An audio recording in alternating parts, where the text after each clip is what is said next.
Counting కి సంబంధించిన అన్ని ఏర్పాట్లు పూర్తయిపోయాయి. ఇక 144 సెక్షన్ కూడా కొనసాగుతోంది. ఏపీ వ్యాప్తంగా కౌంటింగ్ కేంద్రాల వద్ద పటిష్ట బందోబస్తు ఏర్పాటు చేశారు. విశాఖ వ్యాప్తంగా ఏ విధంగా ఉంది పరిస్థితి, కౌంటింగ్ కేంద్రాల్లో ఏ విధంగా ఉంది వాతావరణం అంతా తెలియజేయడానికి మా ప్రతినిధి జార్జ్ సిద్ధంగా ఉన్నారు. అడిగి తెలుసుకుందాం మరిన్ని వివరాలు. జార్జ్, ఏ విధంగా ఉంది అక్కడ కౌంటింగ్ కేంద్రాల వద్ద? అందరు అధికారులు చేరుకున్నారా? కౌంటింగ్ సంబంధించి మరికొద్ది నిమిషాల్లోనే ఇది ప్రారంభం కానున్న నేపథ్యంలో అధికారులంతా కూడా ఇక్కడికి చేరుకోవడం జరిగింది. ఇప్పటికే సిబ్బందితో పాటు ఏజెంట్లు అలాగే ప్రజాప్రతినిధుల యొక్క వాళ్ళు సైతం కూడా ఇక్కడికి రావడం జరిగింది. మొత్తం అంతా కూడా కౌంటింగ్ సెంటర్ వద్దకు చేరుకున్నారు. ఆయా నియోజకవర్గాలకు సంబంధించి వారు ఎక్కడ ఏ నియోజకవర్గం ఉన్నాయో ఆ నియోజకవర్గానికి సైతం కూడా వెళ్లడం జరుగుతుంది. ముఖ్యంగా చూసుకున్నట్లయితే కనుక కౌంటింగ్ సెంటర్ వద్ద భారీ బందోబస్తును అయితే ఏర్పాటు చేయడం జరిగింది. ఎవరైతే ఏజెంట్లుగా అలాగే సంబంధించి ఎవరైతే కౌంటింగ్ కి సంబంధించి సిబ్బంది ఎవరైతే ఉన్నారో వారి యొక్క పేర్లు లిస్ట్ అవుట్ చేశారో ఆ లిస్టుల ప్రకారమే వాళ్ళందరినీ కూడా పంపించడం జరుగుతుంది. ఎవరిని కూడా అంటే ఆ లిస్టులో పేర్లు లేని వారు ఎవరిని కూడా అలౌ చేయడం లేదు. ముఖ్యంగా చూసుకున్నట్లయితే కనుక ఈసారి అంటే పోలింగ్ ఏ విధంగా అయితే ప్రశాంతంగా ముగిసిందో కౌంటింగ్ సైతం కూడా అంతే ప్రశాంతంగా ముగిసేందుకు అధికారులంతా కూడా సిద్ధం చేశారు. ఈ నేపథ్యంలోనే ఎటువంటి అల్లర్లు జరగకోకుండా అవాంఛనీయ సంఘటనలు జరగకోకుండా 2500 మంది పోలీసులతో భారీ బందోబస్తును అయితే ఏర్పాటు చేయడం జరిగింది. ఇప్పటికే ఈ కౌంటింగ్ సంబంధించి ప్రక్రియకు కొనసాగుతూ ఉన్న నేపథ్యంలోనే 8 గంటలకు ఈ కౌంటింగ్ అనేది ప్రారంభం కాంది. మొత్తం విశాఖ జిల్లా వ్యాప్తంగా చూసుకున్నట్లయితే కనుక అన్ని నియోజకవర్గాలకు సంబంధించిన కౌంటింగ్ ఏయూ ఇంజనీరింగ్ కళాశాల వేదికగా జరుగుతుంది. ఇక్కడ చూసుకున్నట్లయితే కనుక 7 ఏదైతే కౌంటింగ్ సెంటర్స్ అయితే ఏర్పాటు చేయడం జరిగింది. 7 కౌంటింగ్ సెంటర్స్ ను 98 టేబుల్స్ ద్వారా అయితే లెక్కించనున్నారు. దానితో పాటు ఏదైతే ఈ పోస్టల్ బ్యాలెట్లకు సంబంధించి ఏదైతే ఉందో దానికి సంబంధించి చూసుకున్నట్లయితే కనుక 2 అంటే నియోజకవర్గానికి సంబంధించి 2 టేబుల్ని సైతం కూడా ఏర్పాటు చేశారు. మొత్తం మీద చూసుకున్నట్లయితే కనుక ఈ రిజల్ట్స్ అన్నిటికీ చూసుకున్నట్లయితే 140 రౌండ్ల ద్వారా లెక్కించనున్నారు. అయితే కొన్ని నియోజకవర్గాల్లో తక్కువగా పోలైన నియోజకవర్గాలు కూడా ఉన్నాయి. ఈ నేపథ్యంలో వాటికి చూసుకున్నట్లయితే కనుక కొన్ని 16 రౌండ్లు కొన్ని 17 రౌండ్లు ఉన్నాయి. వాటి ఫలితాలన్నీ కూడా మధ్యాహ్నం లోపు కూడా పూర్తి చేసే విధంగా అధికారులు ఏర్పాటు చేశారు. ఏదేమైనప్పటికీ తుది ఫలితాలన్నింటినీ కూడా 9 తర్వాత మాత్రమే వెల్లడిస్తామంటూ కూడా చెప్పడం జరిగింది. అంతేకాకుండా ఈ 2 కిలోమీటర్ల పరిధిలో ఏదైతే ఈ కౌంటింగ్ సెంటర్ కి 2 కిలోమీటర్ల పరిధి వరకు కూడా రెడ్ జోన్ గా ఏర్పాటు చేయడం జరిగింది. ఎటువంటి ర్యాలీలు గాని బాణసంచాలు చేయడం గాని ఇలాంటివన్నీ కూడా నిషేధించారు. ముఖ్యంగా చూసుకున్నట్లయితే కనుక ప్రధాన పార్టీ కేంద్రాలు ఏవైతే ఉన్నాయో అంటే ఇప్పుడు చూసుకున్నట్లయితే ఇటు వైసీపీ గాని టీడీపీ గాని జనసేనకు సంబంధించి పార్టీ కేంద్ర కార్యాలయాలు ఏవైతే ఉన్నాయో అక్కడ చూసుకున్నట్లయితే కనుక భారీ స్క్రీన్లు సైతం కూడా ఏర్పాటు చేయడం జరిగింది. అంతేకాకుండా పలు హోటల్లో సైతం కూడా స్క్రీన్స్ సైతం కూడా ఏర్పాటు చేశారు. ఏదేమైనప్పటికీ మరికొద్ది సేపట్లో ఈ ఉత్కంఠకు తెరపడనున్న నేపథ్యంలో గెలిపి ఎవరది అనే ఒక ఉత్కంఠ అయితే కొనసాగుతూ ఉంది. ఈ కౌంటింగ్ కి సంబంధించి ప్రస్తుతానికైతే ఏర్పాట్లన్నీ కూడా అధికారులు పూర్తి చేశారు. ఫస్ట్ పోస్టల్ బ్యాలెట్ ఓట్లను అయితే లెక్కిస్తారు. 8:30 తర్వాత ఈవీఎం ప్యాడ్లు ఏవైతే ఉన్నాయో వాటి ద్వారా లెక్కింపు అనేది కొనసాగనుంది.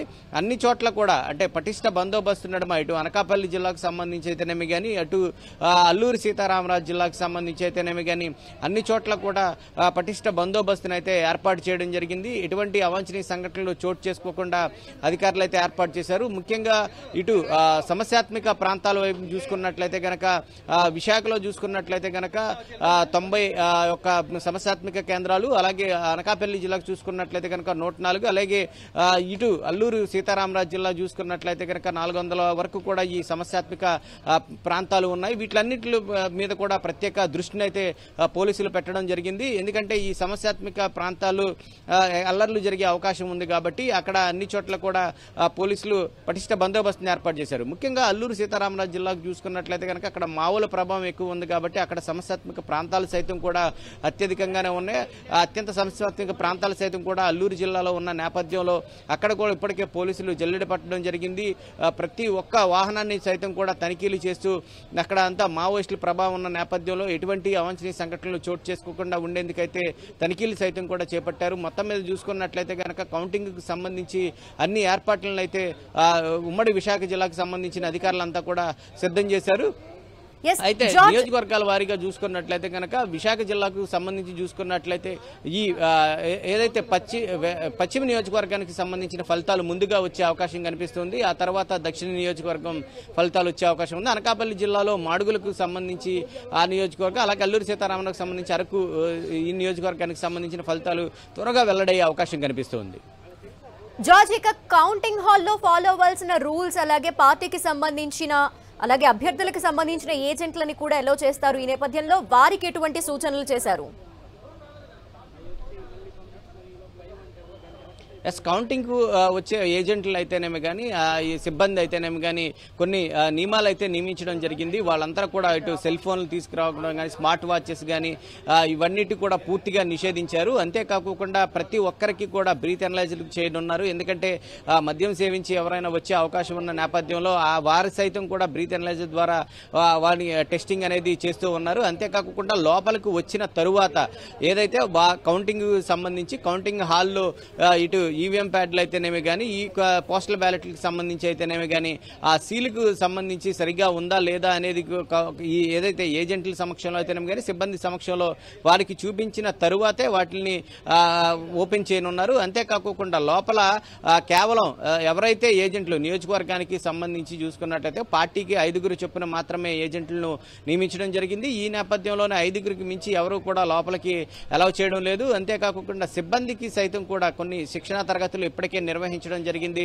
అంటే ఆ వ్యాలిడ్ ఓట్లను ఏ విధంగా, అంటే ఓట్లకు సంబంధించి ఏ విధంగా లెక్కింపు చేయాలి, అంతేకాకుండా అక్కడ ఈ వ్యాలిడిటీ, ఓటు యొక్క వ్యాలిడిటీ ఏ విధంగా లెక్కించాలనేది కూడా చెప్పారు. పోస్టల్ బ్యాలెట్లకు సంబంధించి ప్రతి ఒక్క అధికారి సంతకంతో పాటు ఆయన హోదా ఉన్న ఓటును మాత్రమే వ్యాలిడ్ గా పరిగణించాలి. దానికి సంబంధించి ఇప్పటికే సిబ్బందికి మొత్తానికి కూడా శిక్షణ తరగతుల ద్వారా చెప్పడం జరిగింది. అంటే ఈ కౌంటింగ్ కి సంబంధించి అంటే నియోజకవర్గాలకు సంబంధించి వారు సెలెక్ట్ చేసుకున్నటువంటి ఈ స్లిప్పులను సైతం కూడా లెక్కేస్తారు ఇటు ఈవీఎం ప్యాడ్ల ద్వారా. అలాగే స్లిప్పులను సైతం కూడా లెక్క వేయడం జరుగుతుంది. ఈ నేపథ్యంలోనే అక్కడ ఉన్న సిబ్బందికి సైతం అంటే ఇటు అధికారులు, ఆర్ఓ అధికారులు ఎవరైతే జిల్లా స్థాయిలో ఉన్న ఆర్ఓ అధికారులు ఇప్పటికే సిబ్బందికి శిక్షణా తరగతులు నిర్వహించారు. అంతేకాకుండా పొలిటికల్ పార్టీకి సంబంధించిన అభ్యర్థులు సైతం కూడా, ప్రజాప్రతినిధులు, ఎమ్మెల్యేలు సైతం కూడా వారి యొక్క ఏజెంట్లు అంటే కౌంటింగ్ వెళ్లే ఏజెంట్లకు సైతం కూడా వారికి సైతం కూడా ఈ శిక్షణా తరగతులు అనేవి ఇవ్వడం జరిగింది. పూర్తి స్థాయిలో అంటే ఇప్పటి వరకు చూసుకున్నట్లయితే కనుక ఈ కౌంటింగ్ సంబంధించి ఏ అయితే నియమాలు పెట్టారో అవన్నీ కూడా తూచా తప్పకుండా పాటించే విధంగా ఏర్పాట్లు అయితే చేయడం జరిగింది. లోపల అంతా కూడా ప్రస్తుతానికి ఈ కౌంటింగ్ కు సంబంధించి ప్రక్రియ అనేది కొనసాగుతుంది. మరికొద్ది సేపట్లోనే ఏదైతే పోస్టల్ బ్యాలెట్లకు సంబంధించిన ఓట్లు లెక్కింపు అనేది కొనసాగుతుంది. ఏదైతే ఈ పోస్టల్ బ్యాలెట్ అయిన తర్వాత ఈవీఎం ప్యాడ్లు ఏవైతే ఉన్నాయో వాటి లెక్కింపు అనేది కొనసాగనున్న నేపథ్యంలో ఇటు ఏజెంట్లు అలాగే ఏదైతే ఈ లెక్కింపు చేసే కౌంటింగ్ సిబ్బంది సైతం కూడా ఆయా హాళ్లకు అయితే చేరుకోవడం జరిగింది. మొత్తం 7 నియోజకవర్గాలకు సంబంధించి అయితే ఇక్కడ కౌంటింగ్ జరుగుతుంది. మరొక పార్లమెంటుకు సంబంధించి లెక్కింపు కొనసాగుతున్న నేపథ్యంలో ఇప్పటికే అధికారులతో పాటు ఇటు ఏజెంట్లు సైతం కూడా ఒక్కొక్కరుగా చేరుకుంటున్నారు. అందరూ కూడా అంటే ఏదైతే ఈ ఈసీ ఏదైతే నియమాలు ఇచ్చిందో ఆ నియమాలు పాటించే వెళ్ళాలి. ఎవరైనా నియమాలు అతిక్రమిస్తే కఠిన చర్యలు తీసుకుంటామంటూ కూడా ఇప్పటికే అధికారులు అయితే స్పష్టం చేసిన నేపథ్యంలో కౌంటింగ్ ప్రక్రియ అయితే మరికొద్ది సేపట్లో ప్రారంభం కానున్న నేపథ్యంలో అధికారులు అన్ని ఏర్పాట్లు చేశారు. Okay, thank you George.